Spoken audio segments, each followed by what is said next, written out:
کہ جب دوسری رات پھر سوئے، پھر خواب آیا، اللہ تبارک و تعالیٰ کی طرف سے حکم ہوتا ہے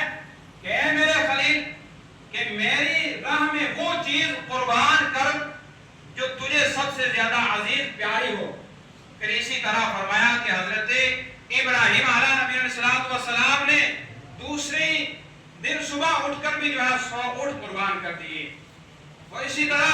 3 مرتبہ ہوا، یعنی تقریباً حضرت ابراہیم علیہ نبی علیہ السلام نے جو ہے 300 اونٹ کو ذبح کر دیا۔ آج ہمارے معاشرے کے اندر کہتے ہیں نا کہ 7 قربانی کر دی تو بس ہو گئی ہماری طرف سے پوری، تو لہذا 7 نہیں، تو اس سے پتہ چلتا ہے کہ حضرت ابراہیم علیہ نبی علیہ السلام نے جو قربانی پیش کی ہے وہ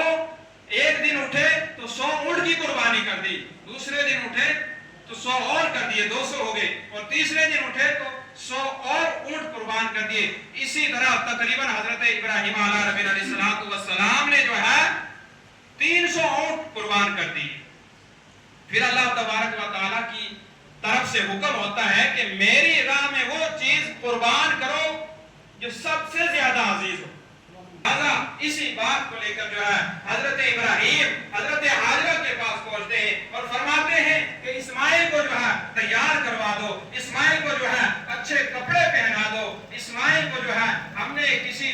دوست کے یہاں دعوت میں لے کے جانا ہے۔ عزیزان گرامی، جب حضرت اسماعیل علیہ السلام تیار ہو جاتے ہیں، حضرت ابراہیم علیہ نبی علیہ السلام بغل میں ایک چھری اور رسی لے کے چل پڑتے ہیں، کیونکہ اللہ تبارک و تعالیٰ کی طرف سے یہ ایک آزمائش تھی، ایک امتحان تھا، تو اللہ تبارک و تعالیٰ کا حکم تھا۔ وہ جلیل القدر پیغمبر حضرت ابراہیم علیہ السلام سمجھ چکے تھے، تو گویا حضرت ابراہیم چھری اور رسی بغل میں رکھے جا رہے ہیں، راستے میں ایک جگہ پہنچتے ہیں، تو وہاں پہنچ کر جو ہے حضرت حاجرہ کے پاس سب سے پہلے شیطان آ جاتا ہے بہکانے کے لیے۔ اس نے سوچا کہ حضرت ابراہیم کو جو ہے اس امتحان میں ناکام کرنا ہے، یہ جو ہے عجیب منظر ہو رہا ہے، تو فرمایا نا کہ شیطان جو ہے انسان کا کھلا دشمن ہے، وہ ہر وقت کوشش میں رہتا ہے کہ انسان کو بہکایا جائے، انسان کو راستے سے پھیرا جائے کہ وہ اپنے بیٹا اسماعیل کو کہاں لے کے جا رہے ہیں۔ تو حضرت حاجرہ نے کہا کہ کسی دوست کے یہاں دعوت پہ لے کے جا رہے ہیں، تو شیطان نے کہا نہیں، وہ اپنے بیٹے کو جو ہے تمہارے بیٹے اسماعیل کو جو ہے ذبح کرنے کے لیے لے کے جا رہے ہیں۔ فرمایا ایسا کیسا ہو سکتا ہے کہ باپ بھی اپنے بیٹے کو ذبح کرے؟ فرمایا کہ یہ اللہ کا حکم ہے۔ جیسے ہی یہ بات سنی تو حضرت حاجرہ کی یہ بات، حضرت حاجرہ نے یہ بات سنی کہ اللہ تبارک و تعالیٰ کا حکم ہے، تو حضرت حاجرہ فرماتی ہیں کہ اگر اللہ تبارک و تعالیٰ کا یہ حکم ہے تو ایک اسماعیل نہیں، لاکھوں اسماعیل ہو تو اس کی راہ میں قربان کرتے ہیں۔ تو جب شیطان وہاں سے ناکام ہو گیا،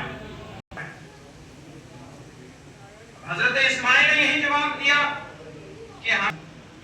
تو فرمایا نہیں، حضرت ابراہیم جو ہے تمہیں ذبح کرنے کے لیے لے کے جا رہے ہیں۔ اس پر یہی جواب دیا حضرت اسماعیل نے شیطان کو کہ ایسا کبھی ہو ہی نہیں سکتا کہ باپ جو ہے بیٹے کو ذبح کرنے کے لیے لے کے جائے۔ تو فرمایا، پھر شیطان نے اس میں کہا کہ یہ اللہ تبارک و تعالیٰ کی طرف سے حکم ہوا ہے، حضرت ابراہیم کو حکم ہوا ہے اللہ تبارک و تعالیٰ کی طرف سے۔ تو اسی وقت حضرت اسماعیل نے جب یہ بات سنی تو کہا کہ تو شیطان مردود جو ہے دفع ہو جا، اگر اللہ تبارک و تعالیٰ کی یہی رضا ہے تو میں اس پہ راضی ہوں، اگر اللہ تبارک و تعالیٰ کا یہی حکم ہے تو یہ میرے لیے قابل قبول ہے۔ اب شیطان دوسری جگہ سے بھی ناکام ہو گیا، اب شیطان نے کوشش کی، اب شیطان جو ہے حضرت ابراہیم کے پاس جاتا ہے۔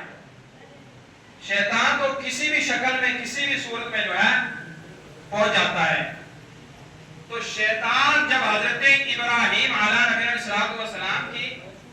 بات